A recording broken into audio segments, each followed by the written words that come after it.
자, 오늘 베드로 전서 강해는 3장 1절에서부터 11절까지 있는 말씀을 가지고 악에서 떠나 선을 행하라 라는 그런 주제로 우리가 하나님 말씀을 좀 듣도록 하겠습니다. 영어로는 Let him turn away from evil and do good 이라고 이렇게 제목을 정했습니다. 우리 하나님 말씀 같이 볼게요. 제가 한 절 읽고 여러분도 한 절 읽고 교독하겠습니다. 마지막 절을 우리 함께 봉독합니다. 아내된 자들아 이와 같이 자기 남편에게 순복하라. 이는 혹 도를 순종치 않는 자라도 말로 말미암지 않고 그 아내의 행위로 말미암아 구원을 얻게 하려 함이니 너희의 두려워하며 정결한 행위를 봄이라. 너희 단장은 머리를 꾸미고 금을 차고 아름다운 옷을 입는 외모로 하지 말고 오직 마음에 숨은 사람은 온유하고 안정한 심령의 썩지 아니할 것으로 하라. 이는 하나님 앞에 값진 것이니라.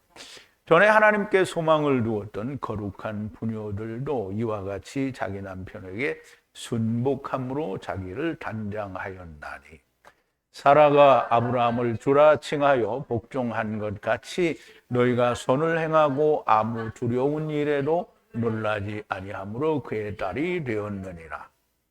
남편 된 자들아 이와 같이 지식을 따라 너희 아내와 동거하고 저는 연약한 그릇이요 또 생명의 은혜를 유업으로 함께 받을 자로 알아 귀히 여기라. 이는 너희의 기도가 막히지 아니하게 하려 함이라. 마지막으로 말하노니 너희가 다 마음을 같이하여 체휼하며 형제를 사랑하며 불쌍히 여기며 겸손하며 악을 악으로 욕을 욕으로 갚지 말고 도리어 복을 빌라. 이를 위하여 너희가 부르심을 입었으니 이는 복을 유업으로 받게 하려 하심이라. 그러므로 생명을 사랑하고 좋은 날 보기를 원하는 자는 혀를 금하여 악한 말을 그치며 그 입술로 계율을 말하지 말고 악에서 떠나 선을 행하고 화평을 구하여 이를 쫓으라. 아멘. 자, 우리 잠깐 기도하겠습니다.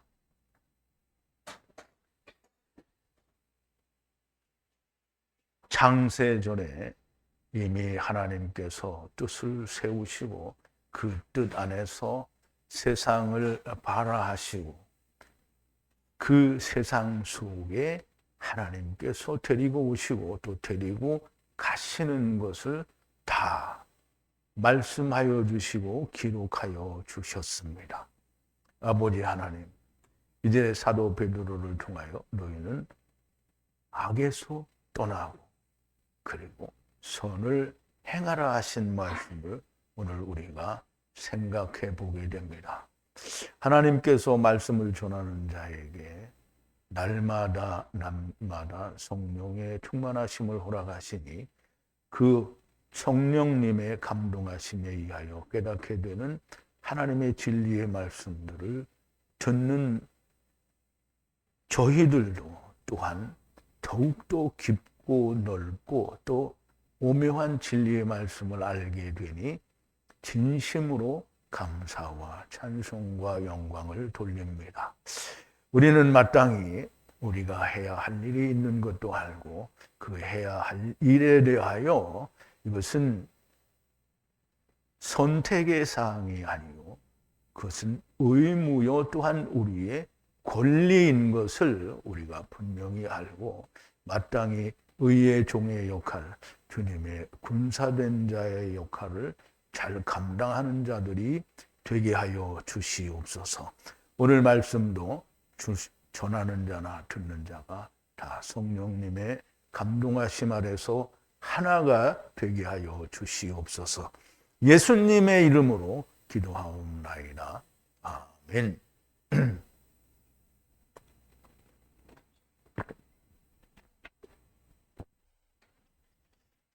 자, 이제 악에서 떠나 선을 행하라.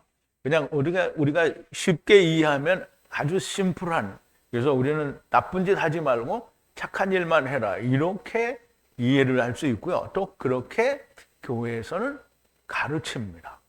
그런데 사도 베드로가 과연 너희는 착한 일을 하고 그리고 나쁜 짓을 거짓말을 하지 말라 이런 의미로 말을 했을까 하는 것을 우리가 좀 오늘 깊이 생각하는 그런 시간이 되게 되기를 바랍니다. 자, 오늘 본문을 우리가 나누기 전에 지난 시간에 나누었던 이 말씀을 좀 우리가 되새김을 해볼게요. 자유하지만 우리 모두가 주 안에서 자유하는 사람들입니다. 그런데 그 자유로 가진 악을 우리가 가진 악을 덮는 것 같이 하지 말고 우리가 가진 악을 덮는다라는 말은 우리가 자유하기 때문에 나는 내 마음대로 살아도 된다라는 그런 행위를 하지 말라는 거죠. 그러나 하나님의 종과 같이 하라는 거예요. 그럼 하나님의 종은 하나님이 통제하고 하나님의 통치를 받는 게 하나님의 종입니다. 그러면 하나님이 거짓말 살살하고 그리고 겉으로만 잘 보이고 이렇게 해라. 그렇게 하시겠어요? 우리가 하나님의 종과 같이 하라는 말은 하나님의 종의 태도, 지금 우리가 성경에서 보는 하나님의 종들의 모습을 보면 그렇게 해야 된다는 거예요. 구약의 모든 선지자들이 어떻게 했는데요? 하나님께서 주신 말씀만 전했어요. 그리고 죽기를 두려워하지 않고 순교한 선교자가 정말 많이 있습니다. 그렇게 하나님의 종과 같이 하라는 거예요. 모두를 존경하고 형제를 사랑하고 하나님을 두려워하고 왕을 존경하라. 모두를 존경하라. 형제를 사랑하라. 모두를 존경하고 형제를 사랑하라. 그럼 이제 형제는 우리 그리스도 안에 있는 우리끼리만 형제다 이렇게 생각하면 정말 웃기는 얘기가 되죠. 우리가 하야 아세로 하야, 즉 하나님께서 우리를 데리고 오시고 우리를 데리고 가신다라고 하는 창세 전에 하나님께서 세우신 뜻을 함께 받은 거잖아요. 그러면 우리가 창세 전의 일을 기억을 못한다고 하더라도 흙 속에 있기 때문에 그렇더라도 우리는 다 형제입니다. 그러므로 형제를 사랑해야 되고 그래서 모두를 사랑하라는 거고요. 하나님을 두려워하고 왕을 존경하라는 거죠. 하나님을 두려워하고 왕은 세상 왕이라도 하나님께서 세우신 권세이므로 이제 존경을 해야 됩니다. 모두를 사랑하라는 것은 원수도 사랑하라는 것인데 원수를 사랑하는 그것을 사람들은 자기 걸로 사랑하려고 하니까 절대 자기가 사랑이 잘 안 되는 거예요. 근데 자기 사랑으로 뭘 줬어요. 그러면 자기가 올라가요. 이렇게 스스로 높아지는 거죠. 이제 그런 건 안 된다라는 거예요. 하야 아세르 하야 이사갈의 사랑을 알면 원수도 사랑할 수 있습니다. 가령 예를 들어서 육신의 형제들끼리도 같은 형제이면 결국은 어떻게 해요? 저건 내 형제니까 당장은 미워할 수 있어요. 그런데 죽을 때까지 미워하면 그것도 웃기는 거죠. 그런데 대부분은 부모가 자식을 다 용서하듯이 형제도 서로 사랑을 해야 된다라는 말입니다. 종들아, 모든 것에서 두려움으로 주인들에게 순종하라. 오직 선하고 온화한 자뿐만 아니라 완고한 자에게도 하라. 부당한 고난이나 슬픔을 당해도 하나님을 알기에 참아내면 그것이 은혜다 그랬는데요. 우리가 모든 종들아 그래서요. 그리고 모든 주인들에게 순복하라는 거잖아요. 그럼 이제 모든 종들, 이건 사회적인 제도 안에 있는 종들을 말하는 게 아니고요. 모든 종들은, 즉 하나님의 종인, 어떻게든 율법 아래에 있거나 주님의 은혜 아래에 있거나 다 하나님의 말씀대로 자기의 근본된 토지를 경작하는 종입니다. 그 종은 주인들에게, 주인은 주님만이 주인일 수 있으나 율법을 지켜서 이걸 행하라고 하는 자들도 주인이죠. 무조건 순복해야 됩니다. 그리고 고난이나 슬픔을 당해도 하나님을 알기에 참아내면 그것이 은혜예요. 지금 예수 그리스도 안에서 부당하지만 고난을 당하면 하나님을 알면, 하야 아세로 하나님을 알면, 그리고 참아내면 그게 은혜라는 거예요. 그런데 그걸 모르고 만약 죄가 있어서 매를 맞고 참으면 알더라도 죄를 맞고 그냥 참으면 그게 무슨 영광이냐. 그러나 선을 행하고 고난을 참으면, 선을 행했다라는 말은 내가 선을 행했어요. 그러면 내가 세상에서 말하는 그 선을 내가 행한 게 아니고 하나님, 베드로는 지금 하나님이 말씀하신 선을 행했어요. 그러면 선을 행했다라는 말은 뭐예요? 다른 사람에게 복음을 전했는데 그것으로 말미암아 고난이 오게 돼요. 그 고난을 참으면 이것이 하나님의 은혜라는 거예요. 그래서 우리가 사도 베드로도 그렇고 사도 바울도 그렇고 다른 모든 제자들도 또 많은 믿음의 선진들이 얼마나 많은 그 선을 행하고 나서 고난을 받게 됩니까? 그 고난을 받게 되는 것은 그게 하나님의 은혜라는 거예요. 그래서 이것으로 연합하라고, 즉 선을 행하고 고난을 받는 것을 당연히 여기고 그것과 하나가 되게 하기 위해서 예수님께서 우리 위해 고난을 당하시고 너희에게 본을 남기셔서 그의 발자취를 따르게 하셨다라는 겁니다. 그는 죄를 범하지도 않으시고 그의 입안에 기만을 찾을 수 없고요. 욕을 받으나 욕으로 답하지 않으시고 고난을 받으시나 위협하지 않으시고, 예수님은 단 한 번도 다른 사람에게 대해서 부정적인 의문을 하신 적은 있지만 욕을 욕으로 받거나 또는 고난을 받기 때문에 반대로 위협한 일은 전혀 존재하지 않습니다. 죽기까지 모든 죄인들을 위해서 자기를 버리셨잖아요. 죽기까지 자기를 죽이는 자들을 용서해달라고 말씀하시고 그리고 죽으신 거예요. 고난을 받으시나 위협하지 않으시고 공의의 심판자에게 자기를 맡기셨다라는 거예요. 그가 나무 위에서 그의 몸으로 그가 우리의 죄를 짊어진 것은 죄에 대하여 죽고 의에 대하여 살게 하려 하심이라. 그가 채찍에 맞음으로 우리가 나음을 입었도다 그랬어요. 우리가 주님과 같은 길을 가게 하기 위해서 주님이 나무 위에서 자기가 우리의 모든 죄를 짊어지시고 십자가에서 죽으셔서 우리로 하여금 같은 길을 갈 수 있게 하신 건데요. 그 같은 길이 뭐냐면 죄에 대하여는 죽고 그리고 의에 대하여는 살게 하려 하십니다. 근데 사람들이 이걸 좀 잘 알아야 되는데요. 죄에 대하여 죽고 그러면 다시는 죄를 안 짓는 줄로 알고 있는데요. 예수님의 경우에는 그럴 수 있어요. 그러나 모든 육신을 입고 세상에 온 인생들은 그 어느 누구도 죄를 범하지 않을 수 없습니다. 죄를 육신을 입은 것 자체가 사실은 죄죠. 예수님도 우리와 같은 육신을 입고 오셨으므로 그 육신, 죄된 육신을 벗는 걸 우리에게 보여주신 거예요. 우리도 죄된 육신을 벗어야 됩니다. 그래서 그가 채찍에 맞음으로 우리가 나음을 입었도다라고 하고요. 그럼 예수님께서 십자가에 달려서 채찍에 맞고 매를 맞으심으로 우리가 나음을 입었다라는 거고요. 전에는 미혹된 양 같았으나 물론 선악을 알게 하는 나무를 먹으면 무조건 다 미혹된 양입니다. 그러므로 세상에 왔을 때 우리는 다 뱀의 자식, 독사의 자식들로 세상에 온 건데요. 유대인들만 독사의 자식, 유대인들만 뱀의 자식으로 온 게 아니고요. 세상의 모든 자들은, 육신을 입은 모든 자들은 선악을 알게 하는 나무를 먹고 온 겁니다. 그러므로 선악을 알게 하는 나무를 먹고 온 그 자체가, 그러니까 육신을 입었다는 자체가 선악을 알게 하는 나무를 먹었다라는 거예요. 먹지 않고 육신을 입은 뒤에 먹었다라는 말이 아닌 거예요. 근데 이제 우리가 성경을 보면 꼭 순서상으로는 먹었기 때문에 육체를 입은, 그러니까 이게 순서상으로는 거꾸로 돼 있죠.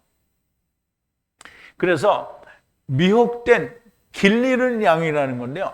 우리가 세상에 이제 하나님 나라에 만약에 우리가 있으면 길을 잃은 게 아니죠. 땅에 왔으니까 어디로 가야 할지 모르니까 길을 잃은 거예요. 이게 미혹된 양입니다. 이제는 너희가 푸시케의 감독자이신 목자 위에 돌아왔느니라. 이제는 푸시케의 감독자, 그럼 성령님의 감독자이신 성령님의 감독자. 이제 성령님이 감독자로 삼은 목자 위에 돌아왔다라는 거예요. 미혹된 양이란 선악을 알게 하는 나무를 꾀임을 받아서 먹고 세상에 아담아를 갈다가 성령님의 감독자이신 목자에게 돌아왔다는 것이고요. 곧 사단의 권세에서 하나님의 권세로 돌아왔다라는 말씀이 됩니다.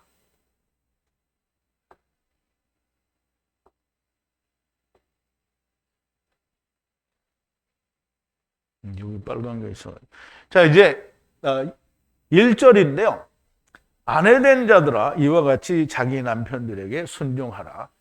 그리고 만약 누가 말씀을 믿지 않는 자라도 그 아내의 행위에 의해서 말씀 없이 얻게 하려 함이라. 그럼 이제 말씀 없이 무엇을 얻게 하려는 거예요?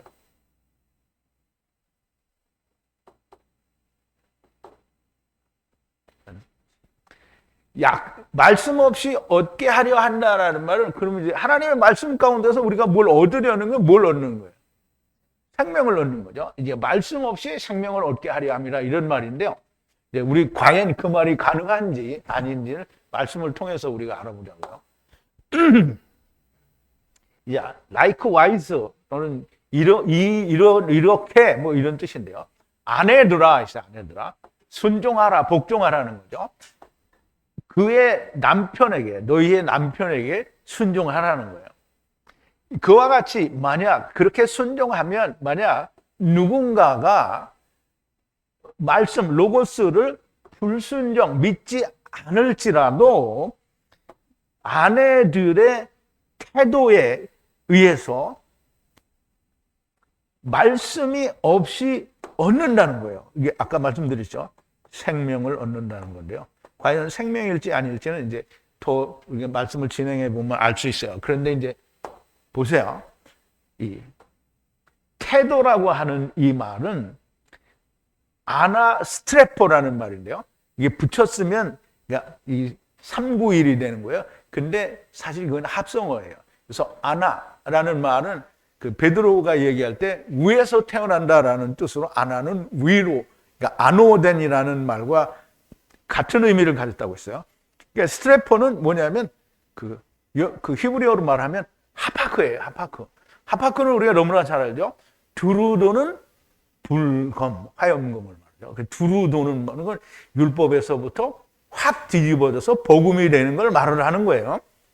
근데 위로부터 오는 두루 도는 태도가 되는 거예요. 두루 도는 행위, 뭐 이런 게 되는 거죠. 그럼 이제 이 여자는 모든 게 다 되어진, 아내인데 모든 게 되어진 사람이에요. 근데 이 모든 게, 그러니까 이 여자는 그리스도 안에서는 남자지요. 그런데 지금 믿지 않는 남편에 대해서는 아내인 거예요. 그러면 이 하파크, 지금 위로부터 하파크 된 이 여자의 태도를 보고 말없이, 지금 말씀이 없이 얻을 수 있다라는 거예요. 그러면 아내라는 자가 어떤 형태의 사람인지 알아야 되겠죠. 그러면 물리적으로는 남편의 아내인데 하나님께로서는 아들인 자예요. 어떤 아들이냐면 아버지와 아들과 내가 성령 안에서 완전하게 하나가 된 사람이에요. 교회 열심히 다니는 사람 아니고요. 목사님들의 말씀대로 교회에서 봉사 열심히 하는 그걸 남편들이 보고 구원을 한다. 물론 그거 보고 우리 마누라가 착하구나. 그래서 교회 따라가는 사람이 있을 수 있어요. 그러면 장님이 장님을 인도하면 어떻게 된다고요? 아내가 구원이 없잖아요. 그 남편이 따라갔어요. 어떻게 해요? 둘 다 그렁이에 빠지는 거예요. 자, 아내들이요 남편들에게 순종하라. 남편이 말씀을 믿지 않을지라도 아내의 행위로부터, 이게 아나스트레포죠. 아나스트레포 위로부터 하파크 두루도는, 스트레포는 하파크예요. 그래서 위로부터 두루도는 여자예요. 그의 행위, 그의 태도로 하파크되는 행위에 의해 말씀 없이 얻을 수 있다는 말이다. 이게 무슨 말도 안 되는 소리냐라고 말할 수도 있겠죠. 그렇게 생각할 수도 있고. 그런데 이제 2절에 보세요.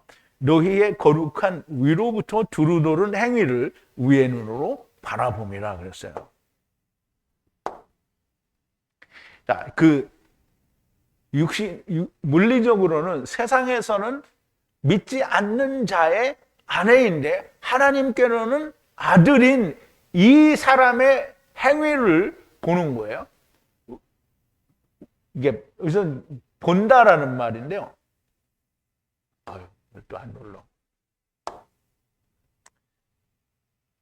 그러니까 옵타노마인데 옵타노마이는 라하고 붙은 거예요. 히브리어 라하고 이거 보는 거예요. 근데 에피라는 말은 위에서라는 말이에요. 그래서 위의 눈으로 보는 거예요. 그리고 두려움 안에서 보는 거예요. 뭘 보냐면 거룩한 순결한 태도, 그 아버지와 아들과 내가 하나 된 자의 위로부터 난 행위를 너의 행위를 두려움으로 위의 눈으로 본다는 거예요. 그냥 여러분이 이제 아버지와 아들과 내가 하나 된 아내예요. 근데 남편이 그냥 같이 사는데 남편이 아내를 바라보는 바라봄에 대해서 그런 이 사람이 왜 이렇게 살까 하는 어떤 그 존경의 마음을 가지고 보면 알 수 있어요. 그런데 그냥 같이 사는 거면 아무리 내가 아버지와 아들과 내가 성령으로 하나 되는 사람이라도 이 사람이 의도가 없는 거예요. 듣고 배우고 보고 배울 의도가 없는 거예요. 그런데 이렇게 위의 눈으로 두려운 마음으로 보고 있다면 따라올 수 있는 거죠. 야, 무슨 말인지 이해되죠? 예, 여러분의 남편들 중에 아마 이런 사람들이 있을지도, 그러니까 이런 사람이 없을 수도 있는 거죠. 있으면 너무 좋겠지요. 자, 바라본다라는 말은 그 에피옵타노마인데요. 옵타노마인데 에피는 위에서라는 뜻이고요. 옵타노마이는 주의하여 본다라는 근데 히브리어 라하고 같은 비슷한 말입니다. 주의 깊게 바라본다는 뜻의 합성어이므로 그러므로 말씀을 믿는 아내의 위로부터 두루도는 행위를 위의 눈으로 하늘의 눈으로 깊이 바라본다는 거예요. 아내가 그냥 교회 열심히 다니는 것으로 구원을 얻는다는 게 아니고요. 말씀을 믿는 곧 주님과 함께 죽고 주님의 다시 사심과 함께 사는 믿음으로 하늘로부터 오는 변화된 삶을 사는 것은 하늘을 바라보는 눈으로 보고 감동을 받게 되고 그도 믿을 수 있게 됩니다. 여러분 히브리어로 열심히 지금 배우는 게 뭘 배우는 거예요? 우리가 창세전에 이사갈로 있다가 하나님께서 우리를 세상에 데리고 오셔서 육신을 입혀놓으니까 우리가 다 잊어먹었는데 우리는 다 하나님께로 다 돌아갈 거야. 이거 히브리어로 안 가르쳐줬는데 이 말을 할 때마다 아멘, 아멘 다 믿어. 그러면 히브리어 우리가 배울 필요 있어요, 없어요? 그게 말씀 없이 구원을 얻을 수 있다라는 얘기를 하는 거예요. 원어에는 이와 같은 뜻이 지금 헬라어 원어에 그리고 히브리어 원어를 보면 이와 같은 뜻이 다 들어있어요. 그래서 사도 바울도 이와 같은 말씀을 했는데요. 고린도전서 7장 12절에서 15절인데요. 자, 그 남은 사람 이게 앞에서 이 아내와 남편들 그리고 이제 이 설명이 여러 가지 되고 그리고 이제 다른 사람들에 대해서 얘기하는 건데요. 이는 주의 명령이 아니라 그리고 자기 생각이라는 거죠. 그 남은 사람들에게 내가 말하노니 이는 주의 명령이 아니라 만일 어떤 형제에게 믿지 않는 아내가 있어 남편과 함께 살기를 좋아하거든 저를 버리지 말며. 그러면 이제 이거는 사도 바울이 우리가 이 말을 읽을 때 그냥 사람들이 그러잖아요. 목사님들도 설교 그렇게 할 거라고요. 김안무개 집사 그냥 이렇게 열심히인데 아내가 믿지 않는다고. 그런데 떨어지기 싫어하니까 열심히 같이 데려다니면 구원을 얻는다 그러는데 구원 얻어요? 김 집사가 못 얻는데 어떻게 얻어? 그러니까 김 집사는 왜 못 얻냐? 열심히 하는데 아버지 이름도 모르잖아요. 그리고 하늘의 뜻도 모르잖아요. 근데 어떻게 구원을 받아? 교회 열심히 다니면 구원 받는 거 아니죠. 그러면 이제 사도 바울이 이 말을 할 때에는 우리 생각이 아니라 베드로가 한 그 말씀을 바울도 그대로 다 가지고 있는 거예요. 그걸 가지고 그걸 전제로 이야기를 하는 건데 우리는 받아들일 때 어떻게 받아들여요? 그냥 우리 생각대로 받아들이는 거죠. 누가 그래요? 우리는 안 그래요. 누가 그래요? 목사님이 그랬는 거죠.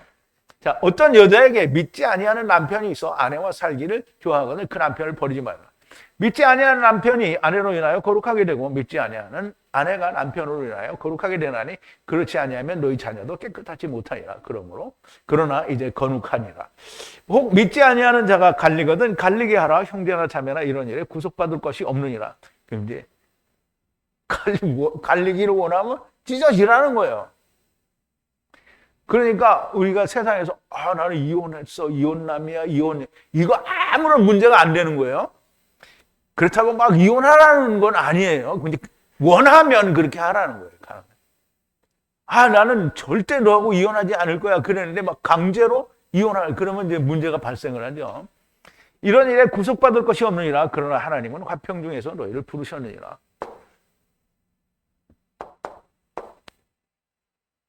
자, 나의 순결한 하늘에 앉힌 바 된 그런 삶이나 행위는 믿지 않는 남편, 육신의 남편을 구원에 이르게 할 수 있다라는 말씀이 됩니다. 자, 이제 3절인데요. 머리 장식을 하지 말고 금을 입거나 세상의 의복을 입지 말라 그랬어요. 하지 말라는 건데요. 머리를 장식을 하지 말고요. 그리고 금을 착용하지 말라는 거예요, 여기. 그리고 의복을 입지 말라는 건데요. 코스모스, 세상 의복을 입지 말라는 거예요. 먼저 세상 옷이라도 그냥 우리가 단정하면 괜찮아요. 그런데 세상 유행에 민감해가지고 막 요란 뻑적지근하게 막 세상이 다 아는 이 사람은 세상을 너무 좋아하는구나라는 게 보이는 그런 옷을 입지 말라는 거예요. 그러면 이거 세상 옷이 아니에요? 다 세상 옷이에요. 자, 머리에는 무슨 아름다운 장식을 하지 말아요. 그러니까 여러분들이 지금 모자 썼잖아요. 그리고 핀 꽂았죠. 안경도 걸쳤죠. 이거 장식한 거네. 이렇게 생각하는 게 아니에요. 그냥 정말 교회 올 때 그러잖아요. 목사님들이 교회 올 때 막 단정하게 오라 그러니까 막 가락지도 끼고 머리핀도 막 휘황찬란한 거 하고 막 스카프로 누르고 정말 막 아름답고 이쁘게 하고 오는 거잖아요.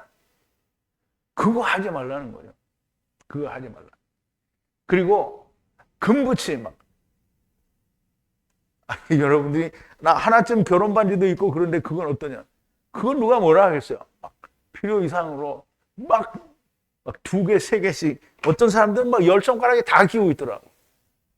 그런 거 하지 말라는 거예요.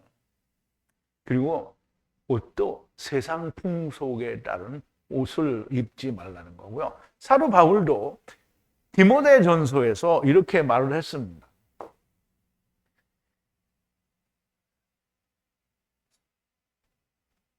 디모데전서 2장이네요. 그가 모든 사람을 위하여 자기를 속전으로 주셨으니 기약이 이르면 증거할 것이라. 이를 위하여 내가 전파하는 자와 사도로 세움을 입은 것은 참말이요 거짓말이 아니니 믿음과 진리 안에서 내가 이방인의 스승이 되었노라. 그러므로 각처에서 남자들이 분노와 다툼이 없이 거룩한 손을 들어 기도하기를 원하노라. 또 이와 같이 여자들도 아담한 옷을 입으며 염치와 정절로 자기를 단장하고 따은 머리와 금이나 진주나 값진 옷으로 하지 말고 오직 선행으로 하기를 원하라. 이것이 하나님을 공경한다 하는 자들에게 마땅한 것이니라. 이게 이제 우리가 사도 바울이 얘기하는 것과 사도 베드로가 얘기하는 것과 큰 차이가 없어요. 그러니까 어떤 의미에서는 사도 베드로는 더 분명하고 명확한 단어를 쓰므로 속뜻을 더 많이 보여준 것을 우리가 알 수 있어요. 그런데 그렇다고 해서 사도 바울은 그 속뜻이 없는 말을 했느냐? 그렇지는 않은 거죠. 자, 4절인데요. 그리고 사람이 은밀한 마음 안에 썩지 않을 것과 겸손함과 고요한 심령을 가진 것은 하나님 앞에서 귀중한 것이라 그랬어요. 그럼 이제 이 말도 우리가 좀 잘 이해를 해야 되는데요. 그러나 은밀한 마음, 사람이 가진 은밀한 마음, 그러니까 마음 안에 은밀한 걸 가지라는 거예요. 은밀한 마음에 썩지 않을 것을 마음속에 가지고 있고 겸손을 가지고 있고 그리고 평화로운 이걸 고요한이라고 했는데요. 그 영을 가진 이것은 하나님 앞에 귀중한 거라는 거예요. 보배로운 거라는 거죠.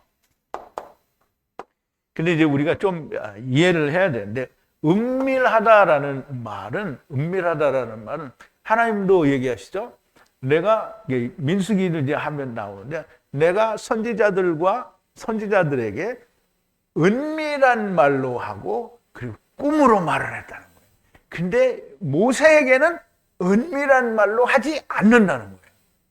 그럼 왜냐하면 대면해서 입대 입으로 말을 한다고 했는데요. 그럼 이제 은밀하다라는 말은 드러나지 않게 은밀하게 하는 자, 은밀하게 갚으시는 하나님께 은밀하게 하라는 거예요. 자, 마태복음 6장인데요. 사람에게 보이려고 그들 앞에서 너의 의를 행치 않도록 주의하라. 그렇지 아니하면 하늘에 계신 너희 아버지께서 상을 얻지 못하느니라. 아버지께. 그래서 그러므로 구제할 때 외식하는 자가 사람에게 영광을 얻으려고 회당과 거리에서 하는 것 같이 너희 앞에 나팔을 불지 말라. 진실로 너희에게 이르노니 저희는 자기 상을 이미 받았느니라. 너희는 구제할 때 오른손의 하는 것을 왼손이 모르게 하여 네 구제함이 은밀하게 하라. 은밀한 중에 보시는 너희 아버지께서 갚으시리라. 이제 보세요. 이게 내가 무슨 재물이 있고 넉넉해. 사람들 보라고 막 펑펑 써 이렇게. 그러면 뭐예요? 자기가 이미 그 상을 받았다는 거예요. 그런데 같은 그러니까 우리가 은밀히 한다니까 펑펑 쓸 때는 100만 원을 하는데 은밀히 할 때는 10만 원만 내는데 이런 뜻이 아닌 거예요. 100만 원을 하는데 은밀하게 그걸 100만 원을 하라는 거예요. 1억을 한다. 나는 우리가 1억 하는 사람이 있으면 정말 좋을 것 같아요. 근데 1억을 하는데 그런데 은밀하게 할 때는 100만 원만 한다. 이런 뜻이 아니라는 거예요. 무엇을 하든지 은밀하게. 누가 갚는다고요? 하느님. 그래 내가 뭐 1억을 해요. 근데 막 동네방네 나팔을 다 불어. 하나님이 갚아준다는 거예요? 안 갚아준다는 거예요? 안 갚아준다는 거예요. 그러니까 돈으로 갚는 게 아니라 하나님이 뭐 돈으로 갚겠어요? 그게 그렇게 하면 하나님께서 은밀하게 주는 게 아니라는 거죠. 자, 너희가 기도할 때 외식하는 자와 같이 되지 말라. 저희는 사람에게 보이려고 회당과 큰 거리 어귀에 서서 기도하기를 좋아하느니라. 내가 진실로 너희에게 이르노니 저희는 자기 상을 이미 받았느니라. 너는 기도할 때 네 골방에 들어가 문을 닫고 은밀한 중에 계신 네 아버지께 기도하라. 은밀한 중에 보시는 내 아버지께서 갚으시리라. 이게 참 굉장히 말씀이 중요한데요. 오늘 강의에서 다른 강의에서도 나올 거예요. 자,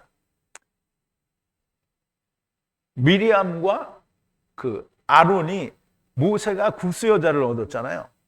그랬더니 자기들끼리 수군거리다가 자기들끼리 말을 했어요. 하느님이 그걸 들으셨대. 하느님 내려오지도 않는데 들었대요. 여러분 잘 생각해야 됩니다.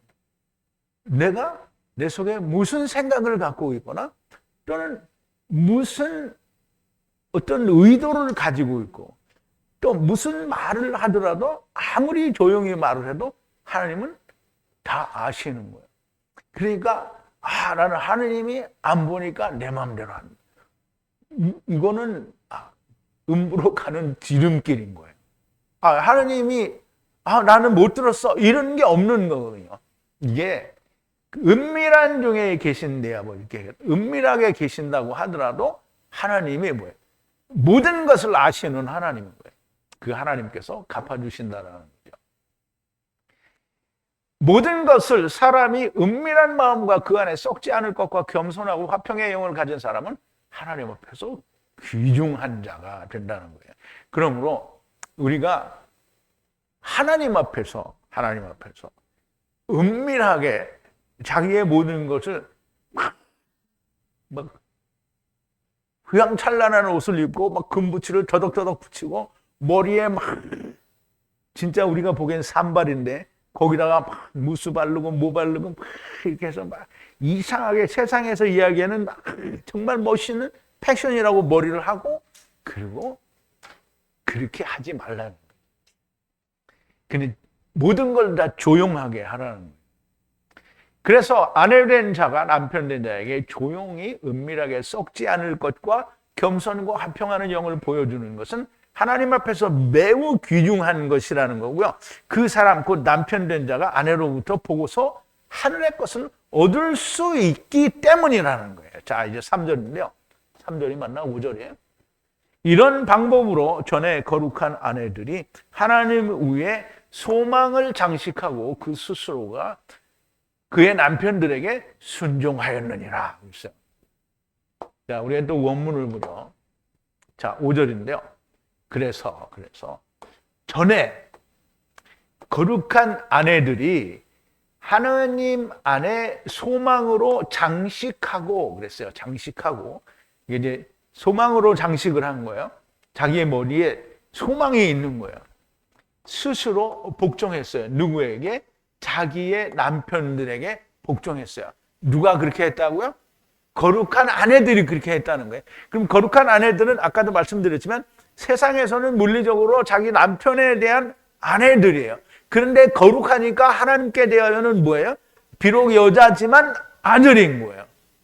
조금 있다 보면 사라가 아들이 됐다고 그래요. 근데 번역엔 딸이 됐다 이렇게 말하거든요. 그게 참 얼마나 무지하고 멍청한 번역이냐고요.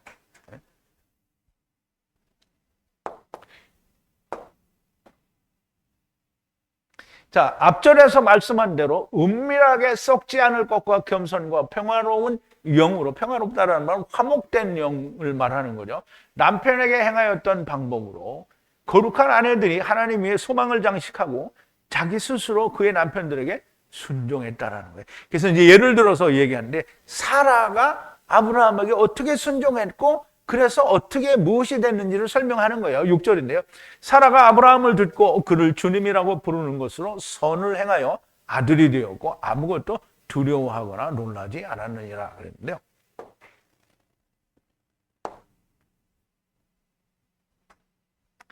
자, 뭐뭐같이 근데요. 사라가 순종했어요. 따랐단 말이에요. 순종했다라는 말은 그냥 아브라함이 가면 가는 대로 막 이렇게 따라다니는 게 아니고 아브라함이 뭔 말을 하면 그 말을 순종했다라는 거예요. 그래서 아브라함을 들었어요. 들었다. 뒤에 따르고 순종했다는 게 아브라함이 무슨 말을 했을까요? 그러니까 아브라함이 사라에게 한 말이 많죠. 하나님께서는 사례를 뭐라 그랬어요? 사라로 이름을 바꾸라. 그러면 사라에게 가서 그 말을 했겠어요? 안 했겠어요? 했지요. 너 아들을 낳는데 그 얘기 했어요? 안 했어요? 했어요. 그러면 사라가 그 말을 어떻게 했다고요? 들었어요. 순종했단 말이에요. 근데 창세기에서는 꼭 믿지 않은 것처럼 번역이 되어 있는데 그렇지 않다라는 거예요. 그렇게 번역이 됐더라도 목사들이 그렇지 않다라고 설명을 할 수 있어야 돼요. 그리고 따르고 순종하여 큐리오스라고 그를 불렀어요. 그럼 아브라함을 주인이죠. 큐리오스. 그럼 큐리오스는 사실상 율법과 복음이 하나가 됐을 때 예수님에 대해서 큐리오스라고 했고 물론 그 전에도 큐리오스라고 하기는 했는데 그러면 여기서 아브라함은 이스마엘도 보내고 이삭도 보내는 거잖아요. 그러므로 주 하나님이 되는 거예요. 주 하나님이거든요. 그래서 사라는 아브라함을 주 하나님이라고 불렀어요. 그렇게 되었을 때 선을 행하고 아들 테크논인데요. 테크논 이거는 아들이에요. 아들. 사전 찾아보세요. 내가 억지로 아들이라고 하는 게 아니라 벤을 번역했다고 했어요. 벤은 아들이죠. 그런데 여기는 이제 하야했다. 기노마이는 하야했다라는 말인데요. 선을 행하여 아들이 되었다는 거예요. 그러면 아브라함을 주 하나님이라고 부른 그 자체가 선을 행했다는 거예요. 왜냐하면 주 하나님이라고 불렀다라는 말은 아브라함이 하야 아세르 하야의 사람이라는 걸 알았다는 거예요. 하야 아세르 하나님으로 하야 아세르 하야의 하나님으로 나타난 거예요. 그러니까 주 하나님이라고 불러서 아들이 됐다는 거예요. 그리고 아들이 되고 나니까 두려워하지도 않고 놀라지도 않는 거예요. 그러면 여러분들이 지금 하나님의 아들이 됐습니까? 그러면 이제 어떤 것도 두려워하면 안 돼요. 그리고 어떤 것도 놀라면 안 돼요. 그러면 주님이 그래서 뭐라 했어요? 베드로에게 부모, 형제, 처, 자식 그리고 너 자신 뭐 아무것도 너 말고 너까지도 다 버리라고 했는데 나는 정말 못 버려. 이렇게 하면 어떻게 된 거예요? 두려워하는 거죠. 두려워하고 또 놀라는 거예요. 자, 사라가 아브라함을 순종하여 그를 주 하나님이라고 부르는 것으로 선을 행하여 아들이 되었고 남편을 주 하나님이라고 부르는 것은 주님 예수 그리스도와 하나님, 예수 그리스도께서 곧 하나님이라는 그걸로 이해가 된 거예요. 그래서 선을 행하는 것이 되었다라는 거예요. 선을 행하였다라는 것은 아브라함이 하야 아세르 하야 하나님인 것을 알았다는 거고요. 그러므로 아들이 된 거예요. 번역은 딸이라고 했는데 하나님께는 딸이 없습니다. 그러니까 이제 보세요. 하나님의 나라에는 예수님이 그 마태복음 22장에 보면 그 사두개인들이 예수님을 어떻게 걸고 넘어지려고 그 예를 들어서 얘기하는데요. 어떤 사람에게 7형제가 있었어요. 근데 맏형이 장가를 들었는데 아내가 아들을 못 낳고 죽었어요. 아니, 남편이 죽었어요. 그러니까 둘째 아들이 형사 취수의 법에 의해서 둘째 아들이 가는데 그렇게 해서 막내 아들까지 다 가는데 다 그 아들이 없이 죽었어요. 그럼 이 여자가 부활 때는 누구의 남편이냐 이렇게 말을 했거든요. 그러니까 자기들 생각에는 예수님이 곧 딱 꿰었다 이렇게 생각을 했을 거 아니에요. 그렇죠? 그래서 주님이 뭐라 했어요? 부활 때에는 하늘에 있는 천사들과 같다. 그럼 하늘에는 남녀가 있다는 거예요? 없다는 거예요? 그런데 하느님 어머니가 있다라고 하는 한 사람들이 있잖아요. 그러면 이게 하나님을 아는 거예요? 모르는 거예요? 모르는 거예요. 그래서 어머니는 누구라고 그랬죠? 율법이 어머니인 거예요. 그러니까 참 뭐 어떻게 해야 돼요? 욕을 할 수도 없고 참. 사도 베드로도 아브라함이 주 하나님인 것을 알고 하야세로 하나님이신 것을 아는 거예요. 자, 7절인데요. 남편 된 자들아 이와 같이 다아트를 따라서, 다아트는 야다에서 유래가 된다는데요. 이걸 뭐 지식이라고도 하고 선악을 알게 하는 나무를 쓸 때 다아트라고 했어요. 그래서 야다와 완전하게 하나가 된 걸 말하는데요. 따라서 함께 살고 아내를 연약한 그릇같이 생명의 은혜의 상속인으로 연합하는 보상으로 주신 것이라. 이는 너희의 기도가 방해받지 않으려 함이라 그랬어요. 자, 남편들아 아내가 했던 가치로 너희도 똑같이 함께 살으라는 거예요. 다하트를 따라서. 다하트는 야다에서 온 단어예요. 야다는 동침하다, 그러면 동침하는 것과 같이 하나가 된 상태를 말하는 건데요. 그럼 다하트는 이게 완전히 모든 것에서 하나가 된 거를 말해요. 물론 그 특별히 더 다른 뜻은 없는데요. 그 단어에서 왔다는 거예요. 그 따라서 함께 살으라는 거예요. 그러면 이제 헤어지기 싫어하면 함께 살으라는 거예요. 그래서 약한 그릇이라는 거예요. 아내들은. 그러므로 존경하고 너에게 배분해 준 거라는 거예요. 존경하는. 왜?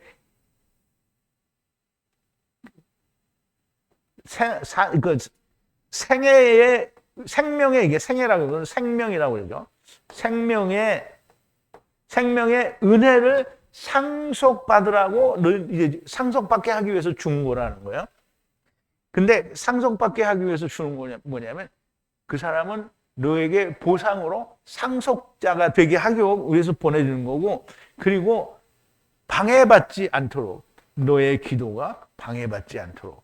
이 말은 보세요. 아내는 이제 사도 바울도 그런 얘기를 했어요.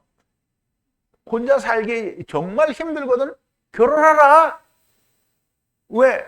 그 혼자 사는 어려운 것 때문에 시험에 들고 결국 남봉꾼 되니까 그럼 아내를 얻으라는 거야.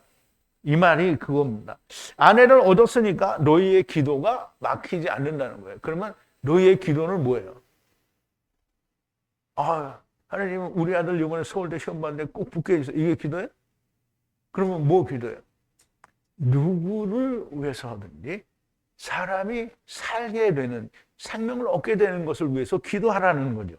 그 기도가 막히지 않는 거예요. 근데 사람이 근심에 쌓여서 아내도 없고 그러니까 막 육체적인 정욕이 너무 심해서 하나님 말씀을 제대로 할 수 없는 그런 경우가 생길 수 있잖아요. 그래서 사람이기 때문에 그런 거예요. 그러니까 모두 결혼을 하라고 하는 거고요. 바울이 뭐라 했어요? 예수님도 그렇고 바울도 그렇고 나는 모든 너희가 나처럼 되기를 원한다고 했어요. 또 예수님도 그렇게 고자가 되려면 되는데 하늘이 낸 자라야 된다라고 얘기를 했어요. 아무나 할 수 있는 게 아니라는 거죠. 그런데 할 수만 있으면 하라는 게 주님의 말씀입니다. 그래서 여기서 방해받지 않게 한다라는 말은 아내는 너에게 상속자로 주셨으니까 그 아내가 너로 인하여 상속받을 것도 확실하고 그리고 너의 기도가 막히지 않게 된다는 거죠. 남편 된 자, 이제 앞에서 아내 된 자들에게 이야기를 하면 남편들아 다 곧 완전한 하나가 되어 함께 살라. 아내는 연약한 그릇이요 생명의 은혜의 상속인으로 연합하라고 보상으로 주신 것이니 아내가 구원 얻을 것에 대해서는 하나님께서 주셨으면 너무나 명백하게 동일하게 하나가 돼서 구원의 은혜가 그에게도 있을 거죠. 이것은 너의 기도가 방해받지 않도록 하기 위함이라는 것은 조금 전에 제가 설명을 드린 대로 그런 거고요. 앞에서 사라의 예를 들어 말씀하셨지만 다시 모든 남편들은 아내가 남편에게 했던 것처럼 남편들도 동일하게 아내들에게 그렇게 해야 된다라고 하는 거예요. 생명의 은혜, 상속인의 보상으로 주신 것을 알아야 되고 기도에 방해를 받지 않게 된다는 말씀입니다. 자, 8절인데요. 이제 여기서는 마지막이라고 말하는데요. 사실 마지막은 아니죠. 그런데 마지막으로 모든 자가 한 마음으로 체휼하며 형제를 사랑하고 동정하고 친절하라 그랬어요. 그런데 텔로스인데요. 끝으로 모든 사람들이 한 마음으로 화합하라는 거고요. 그리고 동료의식을 가지고 서로 우리말에는 체휼하며 그랬는데요. 체휼이라는 말은 되게 어려운 한문인데요. 여기서는 그냥 동료의식 그리고 함께하는 형제라는 걸 깨닫는 걸 말하는 거예요. 그러니까 뭐 어려운 한문을 써서 체휼이라고 말할 필요까지는 없고요. 그냥 동료의식이라는 말은 뭐냐면 그냥 친구라는 게 아니고요. 예수 그리스도가 아브라함이 그 하나님과 횃불 언약을 맺게 될 때 아브라함이 제사를 드리는데 모든 것을 반을 갈라놓잖아요. 그리고 한 편은 누구요? 그리스도 즉 이씨에게 주는 거고 다른 한 편은 뭐라 그러세요? 레아 동료라는 말이에요. 동료가 하나가 되는 거죠. 그런데 여기 이제 하나님이 지나가요. 하나님이 지나가면 예수님만 죽고 동료는 안 죽어요? 하나님이 지나가면 동료도 죽고 예수님도 죽는 거예요. 그러니까 내가 죽지 않는 것은 성경에서 구원이 결코 아니라는 거예요. 그리고 형제를 사랑하자. 근데 이거 다 들은 거죠. 그리고 동정하라는 거야. 그러면 형제에 대해서 연민의 정을 갖지 않을 수 없죠. 내가 아무리 저놈이 나쁜 놈이어도 그놈이 세상에서 말하는 불지옥에 가기를 바라겠어요? 아니면 성령님과 함께 불꽃놀이하는 음부로 가기를 바라겠어요? 그런데 전부 불지옥에 가라고 그러죠? 미친 거예요. 그리고 친절하라. 이게 친절하다라는 말은 겸손하다라는 의미를 가지고 있는 건데요. 겸손하다라는 의미를 가지고 있는 거예요. 끝으로 모든 자가 한 마음이 되고 동료가 되고 형제가 되고 사랑하고 정을 많이 베풀고 친절 겸손하는 말씀인데요. 주님의 고난에 함께 한 사람은 다 이러하다라는 말이 되고요. 자, 9절인데요. 악을 악으로 욕설을 욕설로 갚지 말라. 반대로 그런데 축복하라. 이것으로 연합하려고 부르신 것을 알기 때문이니 그같이 축복을 상속하게 하려 함이라 그랬어요.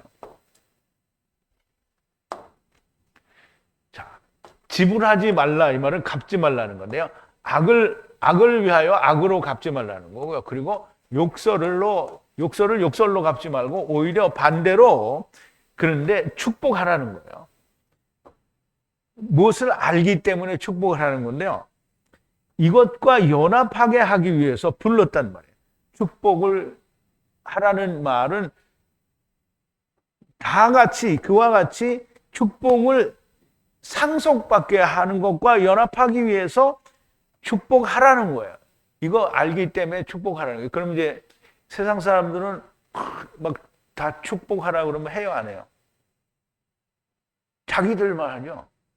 그럼 그 축복은 자기들만 해도 가지도 않는 축복인데요, 사실은.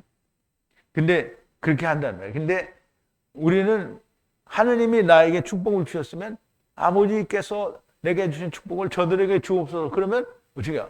저놈들이 안 믿으면 너 안 믿어도 끝에는 준단 말이에요. 그래서 그걸 알기 때문에 축복을 하라는 거예요. 그걸 모르니까 불지옥에 말이 안 되죠. 이걸 다 알아요. 하야 아세르 하야 이사갈의 언약, 이거를 다 알면 어떻게 해요? 다 축복을 하죠.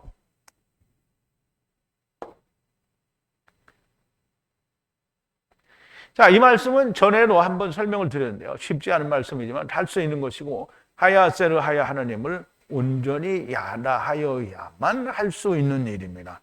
할 수 있는 것을 하라고 하는 거지 전혀 할 수 없는데 하라고 하시는 거 아닙니다. 자, 10절인데요. 그러므로 생명을 사랑하고 좋은 날 보기를 바란다면 악으로부터 그의 혀와 그의 입술을 그만두고 교활한 이야기를 하지 말라 그러는데요.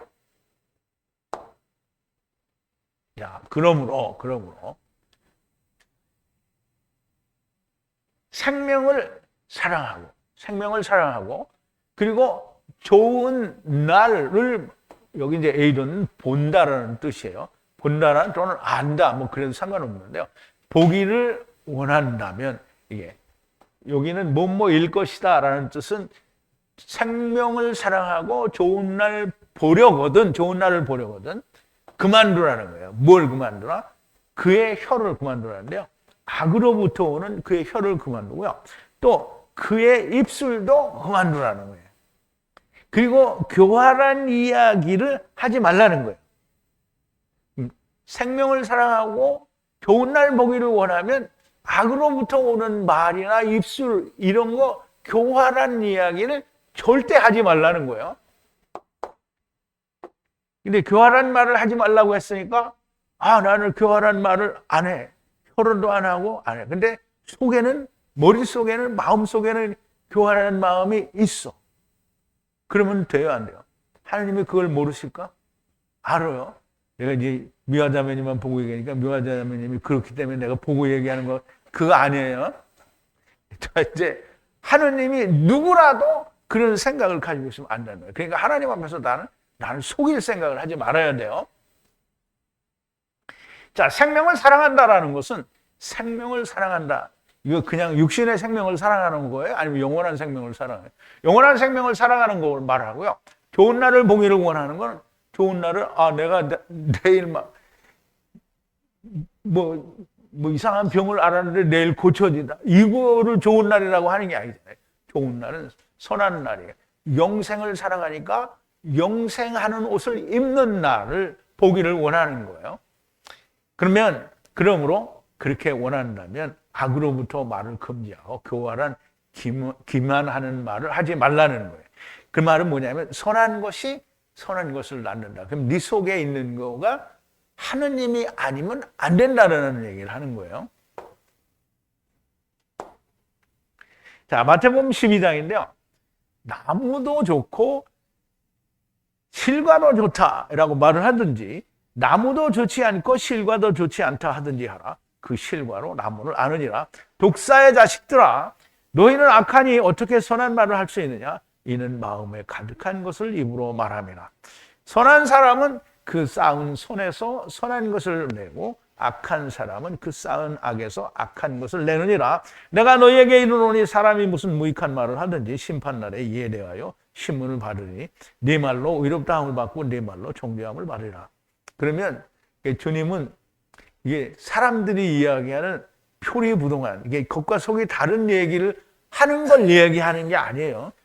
그렇게 사람이 하면 하나님이 이미 다 아셔요. 그런데 보세요.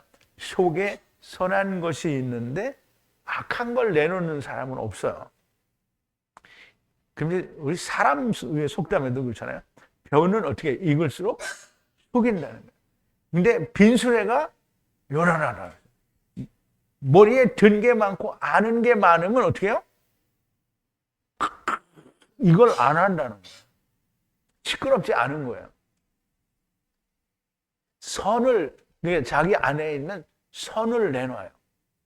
근데 악한 사람은 자기 속에 있는 악한 게 나오는 거예요. 그러니까 우리가 말을 할 때, 이 취중 진담이라는 게 있잖아요. 취중의 진담을 말하는 거는 생각이 전혀 없었는데 말을 하는 게 아니에요. 그 속에 그런 게 있기 때문에 튀어나오는 거예요. 그러니까 우리가 말을 할 때에도 그런 게 튀어나와요. 근데 의식적으로 정말 말을 조심해서 안 해. 그런다고 이 사람이 선한 사람이에요? 그리고 세상에서 볼 때에도 정말 이 사람은 버릇이도 살 사람이야. 그래서 이 사람이 진짜 이 사람은 남을 해할지도 모르고 착해. 진짜 마음 쓰는 것도 자기 거 다 내주는데 그래도 못 받아도 아무 말도 안 해. 그런 사람이 있어요. 근데 그런 사람이 어떻게 그런다고 구원 얻어요? 그냥 사람이 세상에서 아무리 착해도 구원이 안 돼요. 구원은 어떻게 해요? 육신을 주님과 함께 벗어야 되는 거예요. 자, 어쨌든 사람은 자기 속에 있는 걸 내놓게 돼 있는 거예요. 자, 11절인데 마지막 절인데요. 악으로부터 피하고 선을 행하라. 화평을 찾으라. 그리고 그것을 추적하라 그랬어요. 추적하라.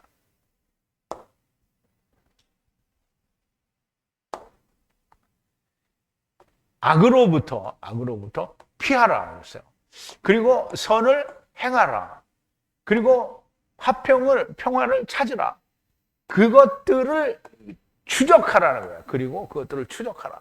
자, 이 말씀을 우리가 좀 제가 설명을 드릴게요.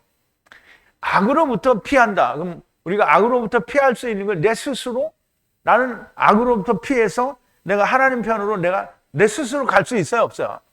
없어요. 그럼 악으로부터 피하라. 이 말은 사도 베드로가 지금 하는 얘기잖아요. 악으로부터 피하려고 하면 어떻게 해야 돼요? 예수 그리스도와 함께 죽고 그리스도와 함께 다시 살아야 되는 거잖아요. 그런데 그 피하라는 말을 그걸 하라는 거예요. 그걸 하라. 그래서 그리스도 안에 들어가서 그리스도와 함께 다시 죽고 다시 살았어요. 그러면 무엇을 하라? 선을 행하라는 거예요. 예수 그리스도 안에 들어가는 것은 인자의 살과 피를 먹고 마시는 것이고요. 그와 함께 죽고 함께 사는 거예요. 그러면 함께 죽고 함께 사는 게 이루어졌어요. 그럼 뭐예요? 선을 행하라. 선을 행하라. 그러니까 이제 사람들이 내가 착한 일을 행하라가 아니고요. 하나님의 선을 행하라. 누구에게? 하나님의 선이 없는 자에게 그것을 행하라는 거예요. 예수 그리스도 안에 피한 자는 다른 자를 악에서 피하게 하여야 됩니다. 내 안에 있는 선을 다른 사람에게 주는 것이 선을 행하는 겁니다. 그리고 평화를 찾으라. 그리스도 안에 있는 자는 평화가 있는 자고요. 그러므로 평화를 찾아야 되는 겁니다. 평화가 없는 사람을 평화를 주는 게 평화를 찾아가는 거고요. 그래서 평화를 주는 겁니다. 이것을 추적하라, 쫓으라는 거예요. 추적하다라는 말은 히브리어로는 라다프인데요. 라다프는 대적들을 쫓아가는 것도 되지만 주님의 뒤를 쫓는 것도 역시 라다프가 됩니다. 그래서 의를 이루고 선을 행하는 일에 대해서 추적하라. 그럼 쫓으라는 말이에요. 쫓으라는. 악에서 떠나 선을 행하라는 것은 예수 믿는다는 사람들이 말하는 죄를 짓지 말고 성실하게 신앙생활 잘하라는 것이 아니고요. 거짓말하지 말고 진실되게 신앙생활을 해야 한다라는 그 말이 아닙니다. 악이라는 것은 하나님을 떠난 것 자체가 악입니다. 우리가 세상에 온 것 자체가 악이고요. 육신을 입고 있는 그 자체가 악입니다. 세상은 하나님께 속하지 않았다라고 하시는데요. 주님도 세상에 속하지 않으셨다라고 말씀을 하셨습니다. 주님의 말씀은 조금 이따 보기로 하고요. 우선 세상은 마귀에게 속한 겁니다.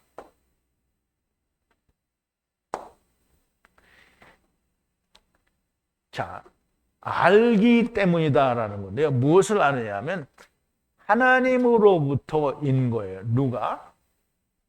이게 요한일서인데요. 요한일서를 받는 그러니까 요한이 그 수신자들에게 말하는 우리는이라는 단어가 생략이 된 거고요. 우리는 하나님으로부터이고, 그리고 세상은 모든 것이 악한 자 안에 눕혀져 있다. 이게 눕혀져 있다라는 말은 숨이라고 했죠. 7760인데요. 스트롱 코드. 숨, 놓여져 있다라는 말이에요. 사도 요한은 이렇게 말을 했고요. 마귀도 이것이 자기 거래요. 자기에게 넘겨줬다는 거예요. 자, 누가복음 4장 5절인데 마귀가 또 예수를 이끌고 올라가서 순식간에 천하만국을 보이며 가로되 이 모든 권세와 영광을 내가 네게 주리라. 이것은 내게 넘겨준 것이므로 나의 원하는 자에게 주노라. 그러나 내가 만일 내게 전하면 다 이것이 내 것이 되리라. 예수께서 대답하여 가라사대 기록하기를 주 너희 하나님께 경배하고 다만 그를 섬기라 하였느니라. 그러니까 이제 세상의 사람들이 보고 야, 그럼 어차피 세상을 다 가지는 건데 마귀한테 절 한번 하면 다 자기 거 되지 않냐, 이렇게 생각하는 미련한 사람들이 있을 수 있어요. 마귀가 가진 건 뭐예요? 세상이에요. 세상. 하나님의 나라는 마귀에게 없는 거예요. 근데 예수님은 누구예요? 마귀의 권세 아래서 다 하나님 나라로 데려가려고 왔는데 여기다 절을 하면 어떻게 해요? 망하는 거죠. 그래서 그렇게 하면 안 되는 거죠. 이제 주님도, 주님의 제자들도 세상에 속하지 않은 자라고 이제 주님이 말씀을 하시는데요. 주님이 세상으로부터 저들을 택하셨다라고 얘기를 해요.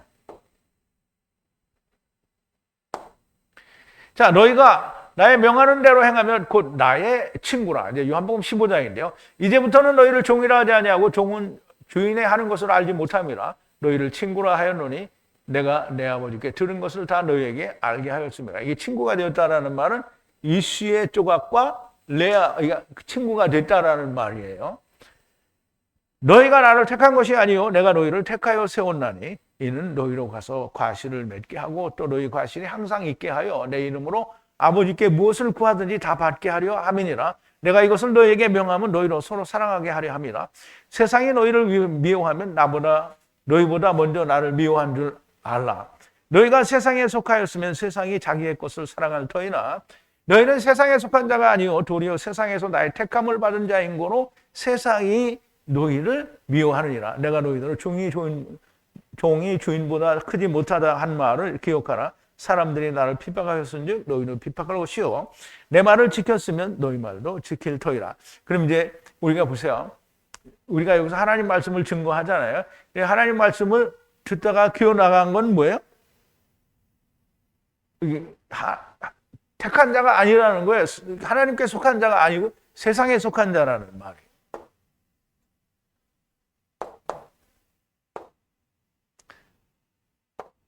그러므로 주님도 이야기하시기를 세상은 하나님 거 아니라고 했어요. 세상은 주님께 속한 게 아니라고 했고요.